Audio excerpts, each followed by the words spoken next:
All right, what's up, guys? Today I have 3 plays to break down for you that I took profits on. I think I was in maybe 7 or 8 positions this week. Uh, Probably got stopped out of about 2, and then I still have, I think, 2 or 3 open. But regardless, I'm going to show you the 3 that I took profits on. Up first, we have MEIP, which is May Pharma. So off the bat, you can see the support line is decent. It's pretty strong, I'd say. There's definitely a lot of areas where it breaks right here. But if we zoom in, you can see where it has multiple taps. So right here, it obviously came down, hit, and then right here it hit, and this whole area right here has just been kind of acting as somewhat as support. You could definitely draw a multiple, like right here, for example, or if you really wanted to, you could zoom out in the 5-day chart and get a whole better look at it. So we can kind of just draw a multiple like right here. But of course, that's so many different levels, I don't really want to have all that on my screen, so I'm gonna get rid of those. But I mean, of course, if it were to drop below the support line, I would just sell out. Otherwise, it's not worth it, right? So that's why I had a very tight stop loss. I mean, if you look at this, look how like barely below that support line is. Because basically what I'm telling myself is, hey, if this price action drops below the support line, I'm selling out and going to buy into the next price level, right? Because you can always buy back into a stock, but I'm not going to let it eat away my profits.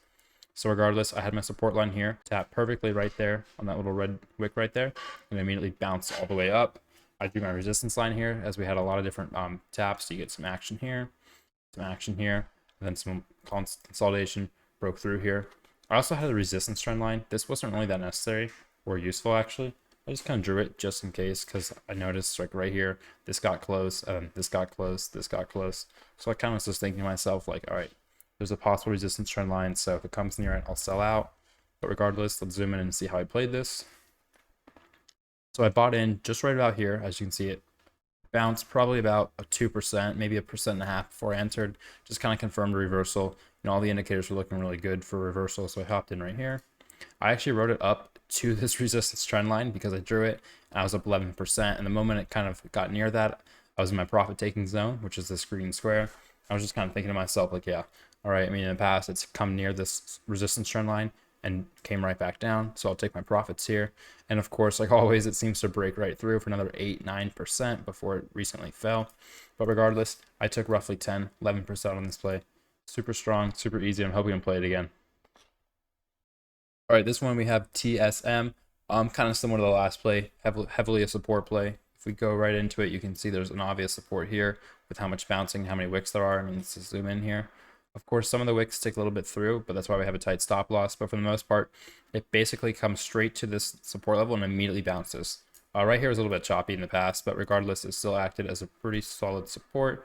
The resistance, of course, makes sense. As you can see right here, you can see a lot of price action above the resistance, bounces off of it. So, supports form resistances. So it's just another perfect level of price action, or another perfect level of price levels. But let's zoom in and see what I did here. So you can see I waited for it to actually come down right to my support level, because looking at the price action history, it always bounced off of the support. So I want it to be as close to support as possible before I bought in. And perfectly, as soon as I bought in, it was also oversold. So that really helped my my convergence. But looking right here, you can see from the support level, it bounced all the way up to about almost 4%. Until it reversed. I was lucky to catch almost that full move. I think I bought in right at the bottom, like nearly the bottom, because I was waiting for it to be perfect. And then I wrote it up probably about to this red candle right here. So I made about 3% on it. Nothing crazy, but I mean, it was a pretty cookie cutter play, and profit's profit. Besides, this isn't really a crazy moving stock. I mean, you can see it's priced at 110. So usually those stocks are a lot less volatile. But to me, I'm happy I traded it. All right, and the last one I'm going to show you guys is Twitter. A little bit different than most of my plays, as there's not a whole lot of charting going on. In fact, I didn't even really play this off of support or resistance. Of course, I had it drawn on my chart here, but that was more so just so I can kind of get an idea of like my value, right? But this was actually mostly just played off of a simple like MACD or stochastic momentum index. But I mean, I just drew it here just to kind of demonstrate where I bought in. But you can kind of take a look. I bought in right here in this yellow circle area. It was oversold. Well, it actually hit oversold. Came up about 4% before coming right back down to the support level. Luckily, I bought in right in the middle red candle, which isn't horrible because, I mean, it came down. And when I bought in, I was down about 1.5%, which is fine. That was within my risk. Came up here, immediately bounced right back up, and I took profits right at this candle right here.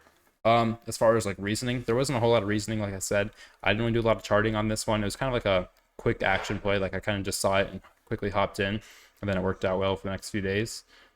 But I mean, right here, I was just looking, I was like, the RSI is kind of near in that overbought area. The MACD right here was starting to lose some of that real estate, and my stochastic momentum index was basically just dipping right back down.